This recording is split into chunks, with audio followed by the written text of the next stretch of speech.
다음은 저자 대화 되봐 동함이 되바래 자다 저기 동아지 세고 월에 대화도 주고 월에 해세. Good evening. All of us here, we long to experience only happiness, to be freed of all forms of pain and suffering and misery. In order to attain a state of happiness, we have to accumulate the causes for happiness, as well as eliminate the causes that would otherwise lead to suffering. So there are two general directions that one can go in to accumulate the appropriate causes. The common approach is to focus on the outer material world. But the fact of the matter is, the impact that the outer material world can have on us is actually only minor. And certainly in terms of the attainment of lasting happiness, no matter what impact we have on our outer material world, that cannot lead to us attaining a state of lasting, stable happiness. Therefore, the second technique, that of focusing on our inner world, our mental world, this is of primary importance, because it's through transforming our way of thinking that we accumulate solely the causes that will lead to lasting, stable happiness, and will prevent the attainment of causes that will lead to suffering. So therefore, we need to focus on developing our way of thinking, and that is the purpose of what we're doing here, focusing on how to transform our mind, transform our way of thinking. In order to change our way of thinking, transform our minds, this is something that is not open to every type of being. One needs to have a specific quality of rebirth where one has the capacity to transform one's way of thinking. For example, this is not a technique that's open to animals. They lack the required ability to intentionally transform their way of thinking. Human beings, in particular those who've met the unmistaken methods and skilled teachers, they do have the opportunity, they have the ability to transform their way of thinking. But to achieve a precious human rebirth, like all of us have achieved, this is very, very difficult to do. And it's incredibly rare across the realms of beings. And certainly, and the reason why it is so difficult to achieve a rebirth such as we have attained is because the specific causes that need to be accumulated, those are difficult to accumulate. That being said, we all have achieved such a rebirth.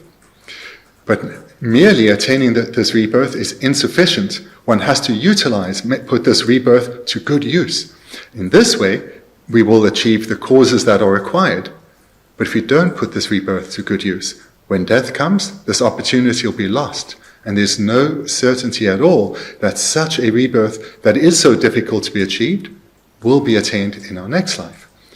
Therefore, before this life ends, it's imperative that we utilize this life well, what remains of this life, that we utilize it well.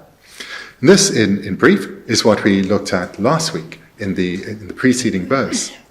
And tonight we'll continue then with the next verse, which is on the accumulation of virtue. And the purpose of this verse is to serve as encouragement to us to use what remains of this life now to accumulate virtue. Just as on a dark night thick with clouds, lightning brightly illuminates for an instant, likewise rarely through the power of the Buddhas does aspiration for merit occasionally arise in the world. Hence virtue is perpetually feeble. And the first two lines are an illustration to make the point. Just as on a dark night, thick with clouds, lightning brightly illuminates for an instant. Just as on a dark night, thick with clouds. So here, when this illustration is drawing us a picture, we're entering into a night that is thick with darkness. We cannot see anything, not even the hand before our face. If we know on a dark night, if it's illuminated by even a sliver of the moon, we have some light. But a night such as this, there will be no moon. Or other nights when there's no moon at all, but there's many stars, we have some light. But on a night where there is no moon and thick with clouds, we can see nothing. Not the hand before our face, certainly not the path on which we're trying to walk. And such a situation, it's difficult to move with any safety at all. And the second line, lightning brightly illuminates for an instant. So here we can imagine we're in the darkness. We cannot see the path before us. We're not moving with confidence. But suddenly there's a flash of lightning, and for a moment we can see the path before us. Now for a moment we know for the next few steps which way to go. So here these two lines present this illustration. Just as on a dark night, thick with clouds, lightning brightly illuminates for an instant. But that lightning only illuminates for an instant shows that this is not something that we can initiate again and again like with a torch. Just for a briefest of moments, just an instant, is the world illuminated for us. But then once again, we fall into darkness, and we have to try and proceed lost in this darkness. The way then to understand this illustration is we can easily imagine ourselves trying to walk along a path in the thick darkness, but not being able to move along it without fear, and with an abundance of apprehension. And this is a situation that all sentient beings find themselves in. All our fellow migrators bound within the realms of samsara, whether humans or animals or unseen beings, we are all the same in wanting happiness, and to attain a happiness that is lasting, freed from all forms of pain and misery. But despite wanting happiness, our mind is obscured by a thick cloud, a thick darkness of ignorance. And this blackness of ignorance obscures our mind from understanding what are the correct paths or the correct causes to cultivate that lead to happiness. So therefore we find ourselves completely obscured by our ignorance, where the paths that we need to cultivate for lasting happiness, these remain hidden to us, and they are hidden by our own ignorance. And it's our ignorance that is acting like a dark night that is thick with clouds. This illustration perfectly illustrates the position that us ordinary samsaric beings are in. There is a path available that leads to happiness, a path that can be cultivated within that leads to happiness. But this mental path is completely obscured by our own ignorance. We cannot see what actually lies right before us, this possibility to cultivate the causes that will lead to happiness. They remain completely obscured, hidden from us by our own ignorance. The situation us ordinary samsaric beings find ourselves in is we are, on one hand, we have this yearning for us to live a life free of problems, a life of lasting happiness. But we are completely obscured by this darkness of confusion, this darkness of ignorance, not knowing how or what the causes are that will lead to happiness. And therefore, we keep making wrong decisions in our life. Some of those wrong decisions are really big. Someone may engage in illegal activity. And the reason for doing so is they want happiness. And they believe that by engaging in this particular illegal activity, happiness will follow. But if they're caught and they have to suffer shame in society, perhaps a prison sentence, their life gets significantly worse. Or perhaps a more common illustration, wanting happiness in our free time for recreation, we maybe drink a little bit too much, maybe take recreational drugs. And whilst there's some momentary happiness, this doesn't last. It certainly doesn't lead to a dissolution of our problems and difficulties. But there's, of course, better techniques in society. One may have a worthwhile job and engage in a job that has some meaning. But still, we encounter problems and difficulties continuously. So here, the position that beings find ourselves in is that because of this thick darkness of ignorance, of confusion, where we do not know what the causes are for happiness, and therefore we have no idea how to accumulate them, we keep wandering around lost in the dark, wondering whether this will help, whether that technique will help, whether if I try this, will my problems go away? And we keep finding keep encountering problems and difficulties and seem never to attain a state of lasting happiness. The verse continues, likewise, rarely through the power of the Buddhas. The previous two lines then set up the situation of where beings find themselves in, born repeatedly in samsara, not through any wish of their own, but through the power of their karma and afflictions, repeatedly born in samsara, repeatedly wandering, lost in the darkness due to the darkness of their own ignorance, seeking, trying this, trying that, trying the next thing, but continuing to encounter problems and difficulties. But very rarely, only on the most infrequent of occasions, through the blessings of the Buddha, does one, for example, meet a spiritual teacher. And through meeting a qualified spiritual teacher, one hears about the methods for cultivating happiness, the methods to cultivate the causes that will lead to a good rebirth.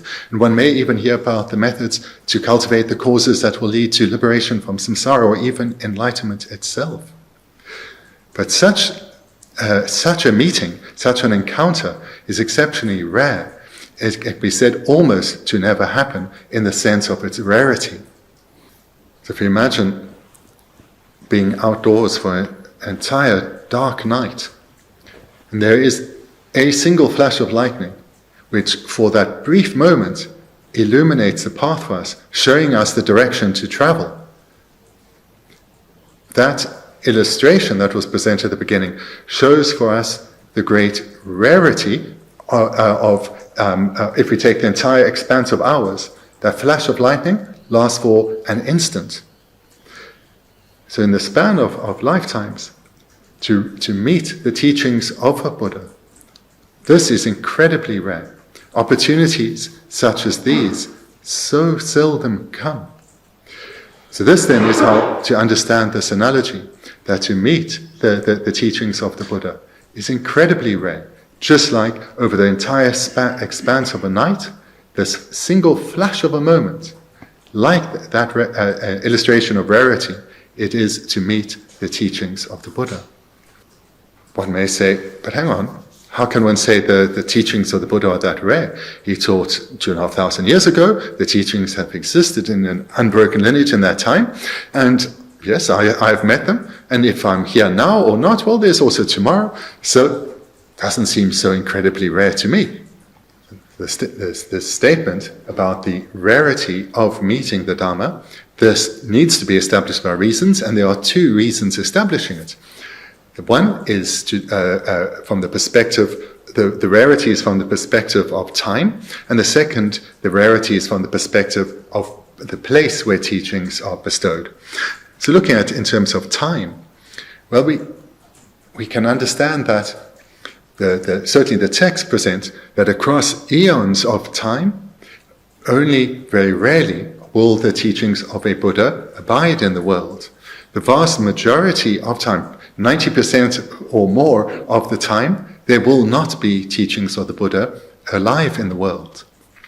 Maybe how we can look at that in a way we can relate to more explicitly is we think of the expanse of time that there have been human beings in this world. The Buddha's teachings have only lasted for 2,600 years. So we may think, oh, it's been here for a long time, but not when we see it in relation to the length of time that human beings have been in this world. And secondly, we can also take into account the number of sentient beings in our world, if looking just at the two classes, humans and animals.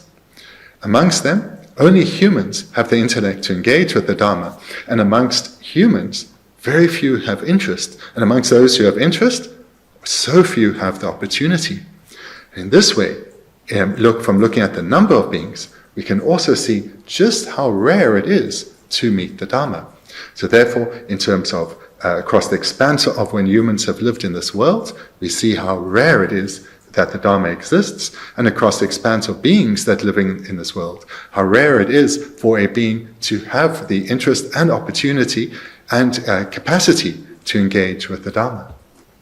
The first reason was for the rarity of meeting the Dharma. The first reason was that from the perspective of time, and the second is from the place where the teachings or explanations are given. So to understand then the second reason, amongst the varying classes of beings, the only ones who really have the capacity to engage with the Dharma, who have the capacity to transform their way of thinking, are humans and gods. Amongst all the classes of gods, only very, very few actually will engage with the Dharma. Then amongst humans, whilst there are nearly 8 billion in our world, amongst them, there's only a certain percentage who have an interest, who are open and accepting of religion. Amongst those who are open and accepting towards religion, there aren't that many who have a deep inclination to come to understand their religion, as opposed to just merely accepting it. Then amongst those as well, amongst the group who accept religion, those who are open to the Buddha Dharma are very few, and those who do consider themselves Buddhists, that can be broken down significantly into those few who have an actual interest to come to understand the teachings of the Buddha and develop them, integrate them within themselves. And amongst this now really quite a small group of people who have an interest in the Buddha Dharma, for them then also to have the required circumstances of having a qualified teacher, having a qualified teacher in their environment, as well as the time to go and hear teachings, and then to also reflect and integrate those teachings. We now whittle this down to a very, very small number of beings.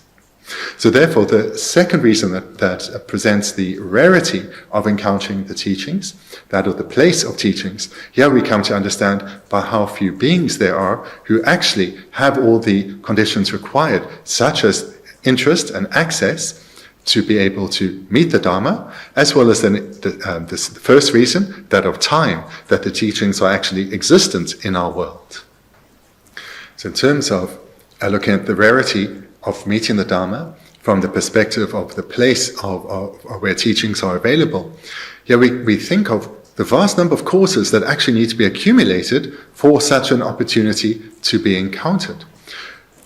For example, one has to have the right kind of physical basis.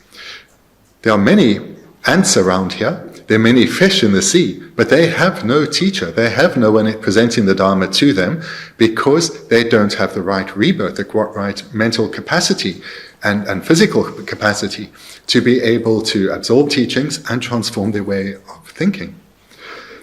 So therefore, they have no teachers. And it's not just like this in the animal world, so too amongst unseen beings, including the gods. There are only very few gods who have the capacity to be able to engage with the Dharma. Most do not. Then amongst human beings, we know from what we observe in the world that the vast majority are not interested in coming to know the Buddha Dharma. It's very, very rare that someone has a sincere interest to be able to receive teachings and integrate them. Almost every single being, their mind is dominated by overcoming the problems of this life and enjoying the pleasures of this life. That is their concern. So few have an interest in hearing the teachings of the Buddha and integrating them. Last week we briefly mentioned the conditions that are the causes that are needed to come together for a human rebirth to be considered precious. So these were found amongst the 8 freedoms and the 10 opportunities. These 18 causes, a being needs to have accumulated in full to be able to have a rebirth that is considered a precious human rebirth, the ideal basis to transform their minds and accumulate the causes for lasting happiness. Such beings are incredibly rare. Likewise, rarely through the power of the Buddhas does aspiration for merit occasionally arise in the world. This then also refers to a number of causes that need to come together for aspiration for merit to arise within one.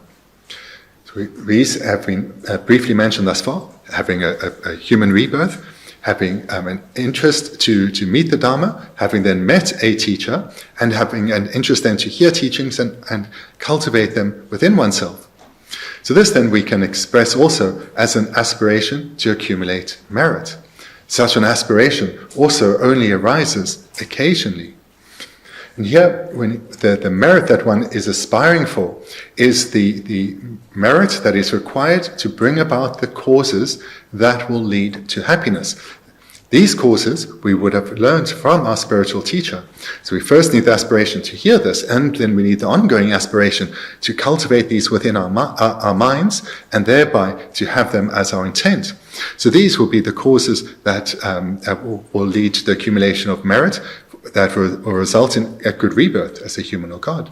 The causes that will lead to the accumulation of merit that will lead to a state of lasting happiness, whether liberation or enlightenment. So to bring together all such causes that lead to the aspiration arising within oneself to accumulate merit, the merit that will result in good rebirths or liberation and enlightenment, this too only very rarely arises.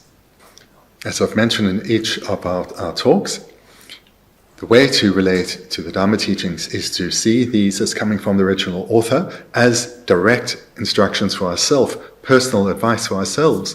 So the way to relate to this is that Shantideva is pointing out to us, you have achieved a precious human rebirth, a precious human rebirth because all 18 freedoms and opportunities have been attained. You yourself created the causes for this to come about, and now all that is required is to put them to good use, and to do so through the power of the Buddhas. An aspiration has also arisen in your mind, an aspiration to accumulate merit. This is an incredibly rare situation. Don't waste it. Don't let it pass. Put it to good use. People having a variety of different dispositions can have differing reactions to hearing the same thing. So some may well think, why did the teachings make such a big thing about this? We are here, and now they're pointing out what you have. You are a human being. Yes, I know that. I know I'm not born in the lower realms. I know I'm not born as a long life God. I know I have all my sense faculties complete. Why is this even being pointed out to me? Let's just get on with it. So to understand why this point is made again and again is perhaps best understood if we first take illustrations from our everyday life. So if someone is, say, a talented football player, soccer player, and they get elected or chosen for a team, then they'll be surrounded by teammates who are all pretty talented and skilled at what they do. But that isn't where things then are left. Now you have a team go out there and play and win the championship. Rather, they train. They have a skilled coaching team who bring out their good qualities, help them overcome any obstacles that they have as individuals and as playing as a team. And in this way, they grow in skill and in confidence, recognizing how well they can work together. And in this way, they can go on to excel. And this is the case in not only team sports, but also with an individual athlete. If they are going to excel in their fields, they will need the guidance of skilled coaches of varying disciplines, pointing out helping them come to recognize their qualities and helping them to develop those, as well as recognizing what obstacles there are and helping them overcome this. And this is how athletes become world leaders in their field. And so too in the areas of material construction. Through all the knowledge that has been acquired over countless centuries, we know a vast amount about the material world, and thereby we can make things of really quite outstanding quality. Without that knowledge, well, the average person could knock something together that would be a little useful, but it wouldn't be of much use. But bringing together skill and knowledge and talent, then amazing things have been made. And also we can recognize in our world, in any field, those who have applied themselves, developed their talents, and overcome obstacles and risen to the top of their field, they can have an outsized positive impact on the world. If they had just been happy with being average, then they would have had some impact on those around them. But having trained themselves, developed skills within themselves, they now are at the top of their fields, and they can thereby have an extraordinarily larger impact on the world. So this is why, right at the outset of our training, we're on the 5th verse here, Shantideva is getting us to recognize what we have attained. Because we don't really recognize this. This is all that we can recall having in this life, and this is what we just accept as normal. But he's pointing to us and saying, what you have is extraordinary. It's incredibly rare. Just because you look around you and everyone seems to be the same, this is not the case. You hold within your hands incredible potential. Incredible potential. If you don't open your hands and recognize the jewel that is there, it will remain unseen and unutilized. What a waste. What a shame. Look at yourself. Look again and again. Don't merely hear these words, nod and accept. Yes, I've heard this many times. That's just a mere intellectual understanding. It's not yet a transformative realization. Look within. See your potential, your incredible potential. And then take the guidance that's given to develop the good qualities you have, to overcome the obstacles that are there, and in this way, fulfill your remarkable potential. These 18 freedoms and opportunities that were attained with such hardship and are so incredibly rare. Don't let them go to waste. Rather, fulfill your incredible human potential. To radically transform our way of thinking, it's insufficient merely to gather knowledge. We have to think using reasons and do so again and again. This is how we will radically be able to transform our mind. So here I encourage you to look at what your potential is. Come to recognize it. Recognize how human beings really are quite remarkable. Just to repeat some of the illustrations I gave last week. But these you should take deeper and look within yourselves. So for example, just comparing humans to animals. When we're hot, we have many choices.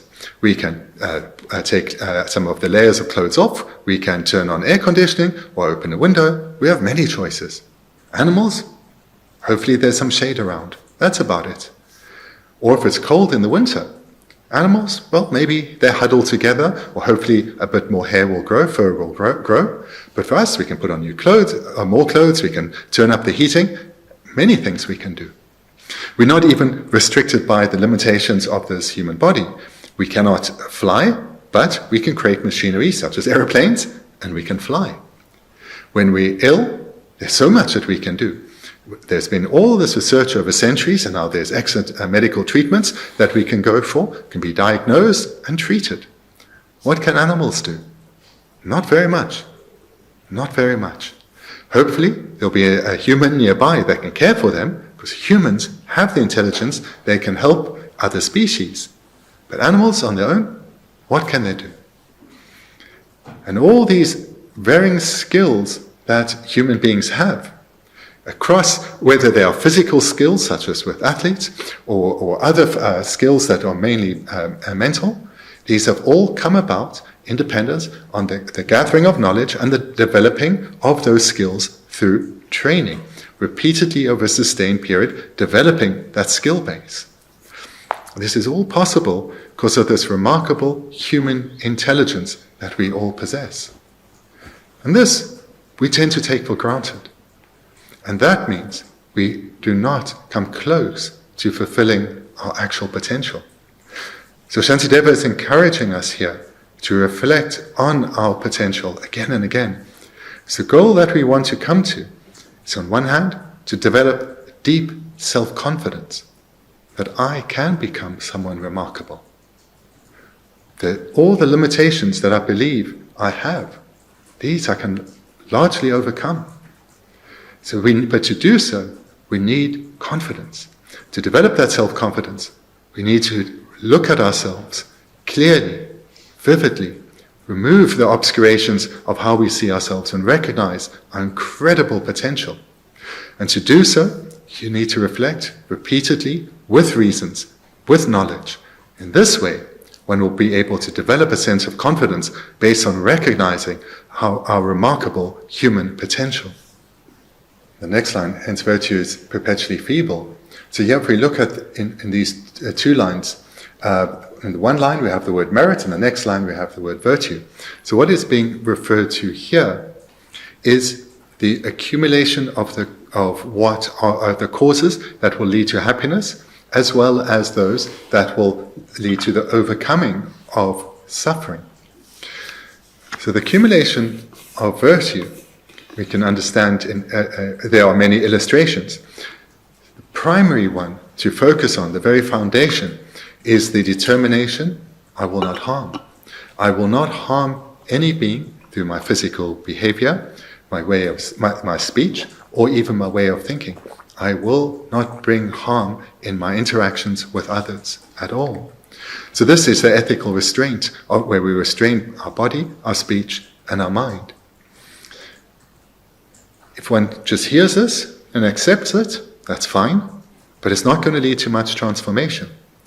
With every point of the Dharma, one needs to reflect on each point repeatedly over a sustained period, based on reasons, to bring about a transformation. The more often we reflect on something, and the more knowledge we have in these reflections, the deeper we'll go, and the deeper the transformation will be. And in the case of ethics, this will be experienced as bringing less harm to others and experiencing less unhappiness ourselves. In other words, benefit for others as well as ourselves.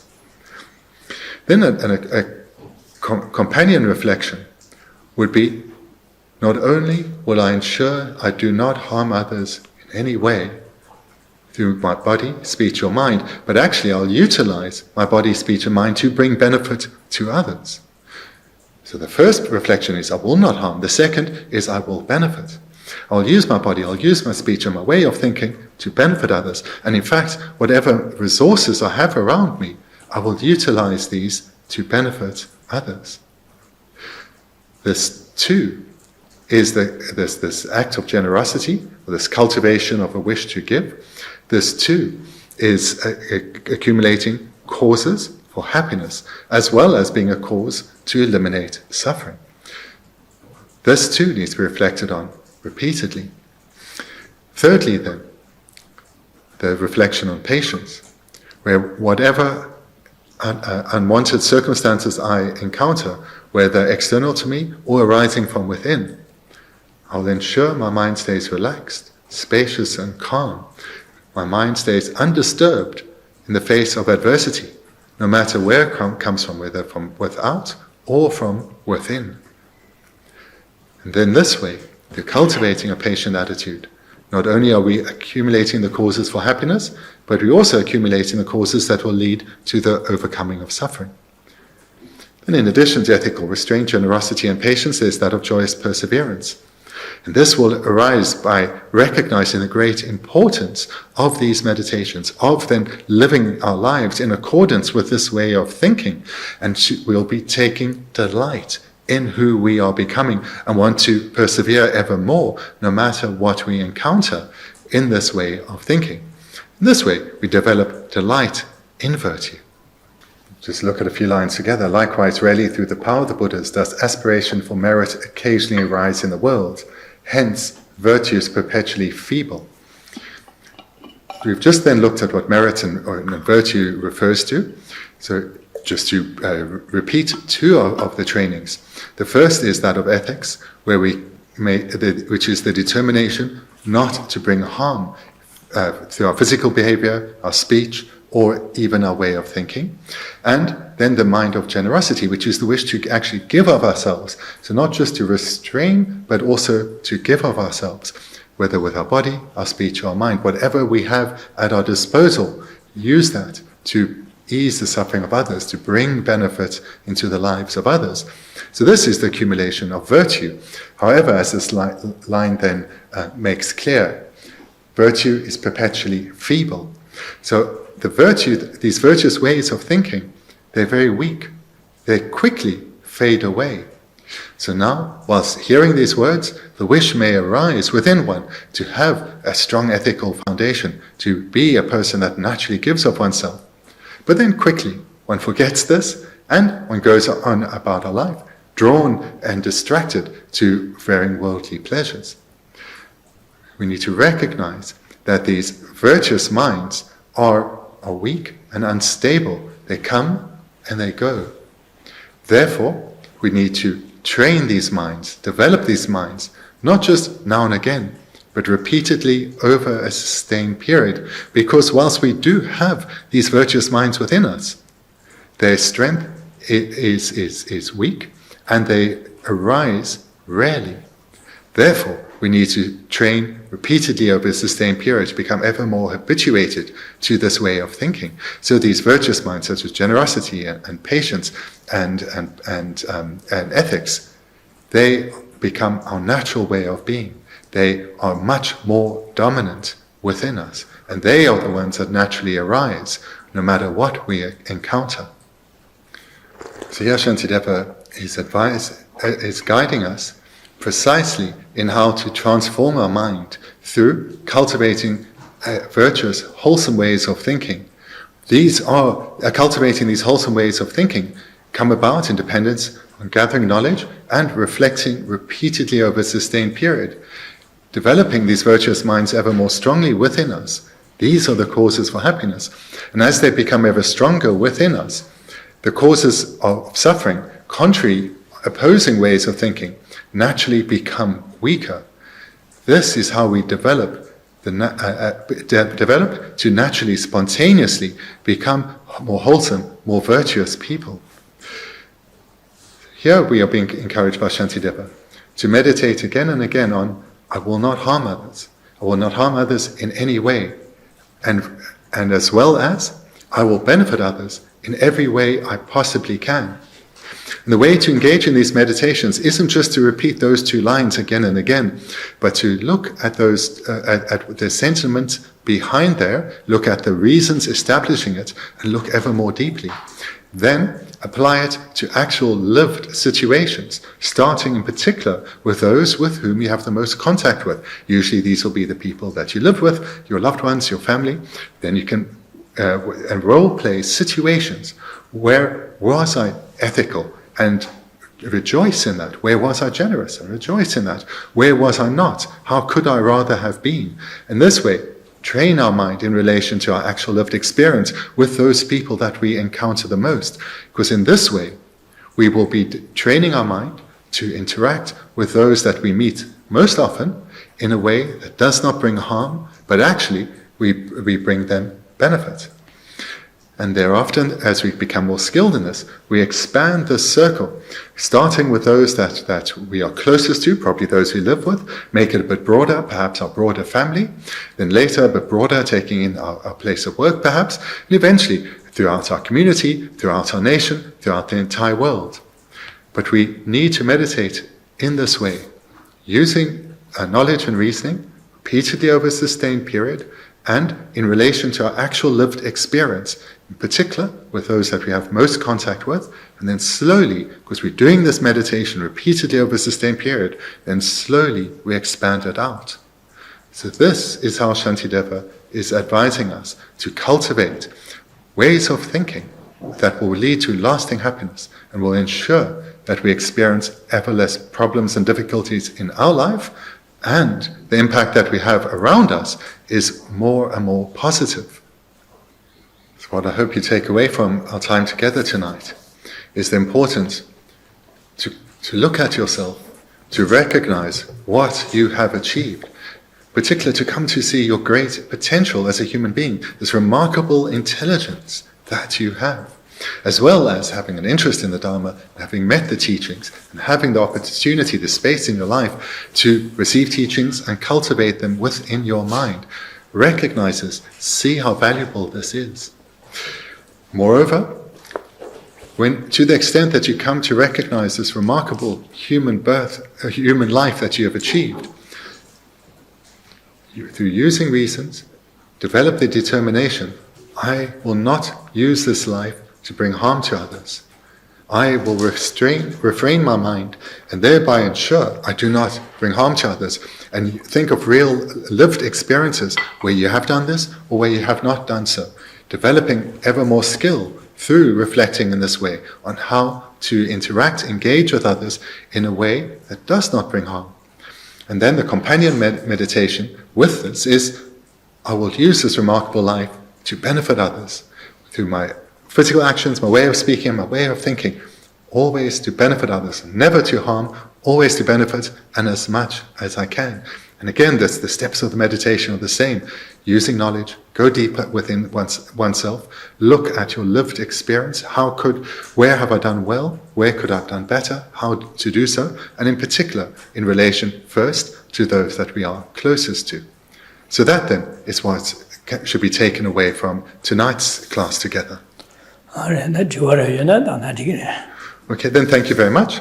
If there are some questions, then there is time for questions. Okay, then thank you very much.